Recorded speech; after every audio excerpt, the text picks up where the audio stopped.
کی طرف جو بہت سی باتیں منسوب کی جاتی ہیں، ڈوبی کشتی تارنے کی، لوگ اتنی دیر بعد انہوں نے ڈوبی ہوئی کشتی انہوں نے تار دی تھی، ان باتوں کے اوپر آپ اتفاق کرتے ہیں؟ ویسے دیکھیں بنیادی طور پر آپ نے رہنمائی میری بھی کرنی ہے، جی میں دیکھیں بنیادی طور پر آپ کسی بات کا بتنگڑ بنا دیں یا ملحدوں کی طرح آپ کرامات اولیاء یا معجزات انبیاء کا عقل کے ترازو پہ لا کر ڈکوسلا اپنے کھڑے کر کے اس کا مذاق اڑائیں تو اس کا کوئی جواب نہیں ہے. ٹھیک ہے.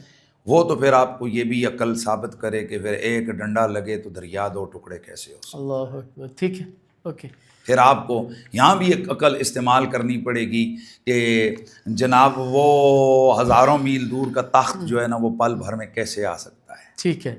اچھا صحیح ہے. ٹھیک ہے. یہ تمام چیزیں مسلمان ہو کر آپ انکار نہیں کر سکتے. قرآن و سنت کا فالوور ہو کر اس کا تابع ہو کر آپ نہیں کر سکتے. ہاں البتہ اگر ملحد ہیں کہ آپ اللہ کے وجود کو نہیں مانتے تو لوگ تو اللہ کو ہی نہیں مانتے ہیں. اب ہم اس کو کیا کہہ سکتے ہیں. مسئلہ یہاں اگر بطور کرامت کوئی اللہ کا ولی تصرف روحانی کرتے ہوئے اس طرح کام کر دے تو ممکن ہے، امکان ہے. اب کوئی چیز ممکن ہو تو ضروری نہیں ہے کہ ہر ممکن موجود بھی ہو. جی. تو امکان اگر ہے تو یہ بھی کوئی لازمی نہیں ہے کہ آپ اس کا انکار کریں. یہ بھی کوئی کیا اس کی کیا ضرورت ہے کہ آپ انکار کریں. نہیں تو ہاں آپ دلیل پہ انکار کر سکتے ہیں. یہ کہہ سکتے ہیں کہ یہ جس کتاب میں یہ وہ کتاب جھوٹی ہے. آپ کے ساتھ سٹنگ کا مقصد یہی ہوتا ہے. آپ کا انتخاب بہت سے علماء اہل سنت کے موجود ہیں، آپ مدلل گفتگو کرنے کے قائل ہیں، اس لیے میں نے آپ کو چنا ہے. آپ مجھے یہ بتائیے کتنے سال آپ نے جو سنا ہوا ہے، کتنے سال؟ 12 سال میرا خیال ہے کشتی ڈوبی رہی. تو 12 سالوں میں کیا خیال ہے کوئی خواتین ہوں گی، وہ ان کے شوہر ہوں گے، وہ فوت ہو گئے، کچھ خواتین ہوگی، کیا وہ بیوہ نہیں ہوئی ہوں گی؟ انہوں نے پھر وہ جب زندہ واپس آ گئے تو پھر دوبارہ ان کے ساتھ نکاح ہوا ہوگا، کیا ہوگا؟ کتنی دیر وہ بیٹھی نہیں؟ یہ کافی سوالات جنم لیتے ہیں. میرا مقصد کسی کی توہین کرنا نہیں ہے، اپنی اصلاح کرنا ہے کہ ایسی اتنی بڑی کرامت ہے. پھر اس سے کیونکہ بہت ساری علماء کرام نے بہت سی اور بھی باتیں منسوب کر دی ہیں کہ وہ قبر میں آئیں گے، فرشتوں کو اس طرح کر دیں گے، فلاں کر دیں گے. کیا آپ اس پہ بھی اتفاق کرتے ہیں؟ سوال ہو گیا آپ؟ جی پلیز دونوں کا آپ نے جواب دینا. میں نے آرام سے آپ سے سننا نا اسی طرح سننا ہے. جی جی ٹھیک ہے. ٹھیک ہے. مسئلہ یہ ہے کہ جب میں پہلے کہہ چکا کہ یہ تمام چیزوں کا تعلق کرامت کے ساتھ ہے. ٹھیک ہے. کرامت ہر وہ چیز کہلاتی ہے جو خلاف عادت ہو. ٹھیک ہے. عادت یہ ہے کہ سورج مشرق سے نکل کے مغرب میں غروب ہوتا ہے. ٹھیک ہے. لیکن اگر رسول اللہ دعا کریں تو مغرب سے بھی نکل آتا ہے. اب اس پہ پھر میں آ جاتا ہوں، آپ پہ سوال کر لیتا ہوں، آپ ان کو حل کر دیں. آپ کی سائنس کہتی ہے کہ یہ زمین جو ہے نا کتنے لاکھ کلومیٹر فی گھنٹہ کی رفتار سے حرکت کر رہی ہے. ٹھیک ہے. تو اب جب سورج غروب ہوتا ہے تو پھر یہ سورج جب غروب ہو کے مطلب یہ جاتا ہے تو یہ ایک پورا سرکل ہوتا ہے. اور آپ کی سائنس کہتی ہے کہ اگر اس کو تھوڑا سا بھی روک دیا جائے یا بیک اس کو کر دیا جائے تو یہ اتنا بڑا دھماکہ ہوگا کہ پوری دنیا پوری کائنات کلیپس کر جائے گی. ٹھیک ہے. تو کیوں نہیں ہوا کلیپس؟ ابھی تک نہیں ہوا. ٹھیک ہے. نہیں یہ تو مانتے ہیں نا کہ رسول اللہ نے حدیث صحیح میں کہ سورج لٹایا. جی جی بالکل. تو کیوں نہیں ہوا؟ لہٰذا ہم مسلمان ہیں. میں پہلے کہہ چکا ہوں کہ جو کرامت ہوتی ہے اس کی کرامت ہوتی خلاف عادت ہے. تو جو چیز ہے ہی خلاف عادت، ٹھیک ہے، آپ اس کو عادت کے اوپر لا کر کوسچن اور اعتراض کیسے کر سکتے ہیں؟ جو چیز ہے ہی خلاف عادت، ٹھیک ہے، ٹھیک ہے، آپ اعتراض کر رہے ہیں عادت پہ. ٹھیک ہے. ایک آدمی بطور کرامت اگر ہوا میں اڑ رہا ہے، آپ اس کے مقابلے میں عقل کے اور عادت کے اعتراض لے کر آ رہے ہیں. آپ کہہ رہے ہیں کہ اگر ویلاسٹی یہ ہے اور آپ کی سائنس یہ کہتی ہے، فزکس یہ کہتی ہے، یہ کیسے ہے؟ تو ہم اس کا یہی جواب دیں، وہ بھائی ہے ہی کرامت. چلے تو جب ہے ہی کرامت تو اب پھر سن لیں. میں اپنے سننے والوں کو یہ بات عرض کر دوں، ہم اہل سنت و جماعت کا مزاج یہ ہے کہ ان بزرگان دین کے لیے چاہے وہ کوئی بھی ہوں جن کی ولایت ہند الامت مسلم ہو، ان سے اگر منسوب کوئی خلاف عادت کام ظاہر ہو جاتا ہے تو ہم اس کو دیکھتے ہیں کہ وہ کس نے روایت کیا ہے. اگر وہ ایک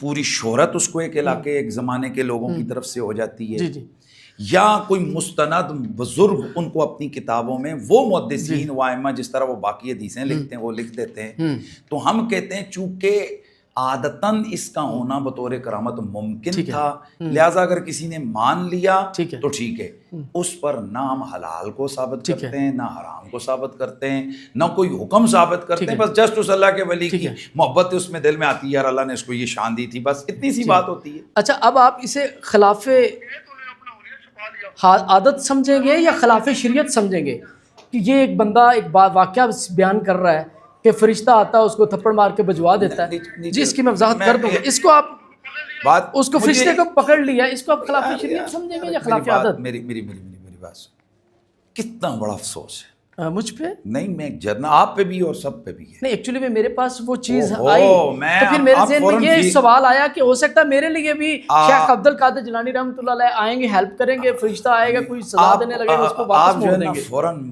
محسوس فرما لیتے ہیں، آپ محسوس نہ فرمائیں نا۔ اصل مسئلہ یہ ہے کس قدر ظلم ہے، زیادتی ہے، کس قدر بے احتیاطی ہے، ٹھیک ہے، اور یہ ان تمام لوگوں کے لیے جو آپ بھی ہیں، دوسرے تیسرے اینکر، جیلم، کشمیر، فلان سارے جی۔ ایک طرف اہل سنت کا علم الکلام کھڑا ہے، ٹھیک ہے، اور اہل سنت کے اکابر ائمہ کی علماء کی تشریحات ہیں، ٹھیک ہے۔ جب آپ اس پر اعتراض کر رہے ہوتے ہیں تو چرسیوں، پوڈریوں اور پنگیوں کی ویڈیو لے کر آ جاتے ہیں۔ کتنی بڑی زیادتی ہے یار۔ ٹھیک ہے، اعتراض آپ کو کرنا ہے ہمارے ان عقائد پر، تو اس کے مقابلے میں اتنی پاور کی کوئی روایت لے کر آئیں تو پھر ہم پابند ہیں کہ ہم اس کا جواب دیں۔ ہم پوڑریوں کے جواب دینے کے لیے بیٹھے ہیں یہاں پر۔ پتہ نہیں ہے کون پاگل ہیں جو ویڈیو میں کئی یہ ہندوؤں میں، یہودیوں میں، سکھوں میں، ہر مذہب میں اس طرح کے پوڑری پاوڑی سارے ملے ہوتے ہیں۔ کیا دنیا کے اندر ایسی کوئی مثال ہے؟ وہ بھائی ایک آدمی ڈاکٹر کا کوٹ لگا کر وہ جا کر جناب والا کاٹ رہا ہو کس کو، بکری کو، وہ کہ جی میں آپریشن کر رہا ہوں، تو ویڈیو بنا کر ڈاکٹر کو پوچھیں کہ جی ذرا بتائیں یہ کب سے شروع، کیا بات، وہ آپ کو مارے گا تھپڑ، دیکھا انسان کا بچہ بن، میڈیکل کے اندر کہاں یہ چیز لکھی ہے؟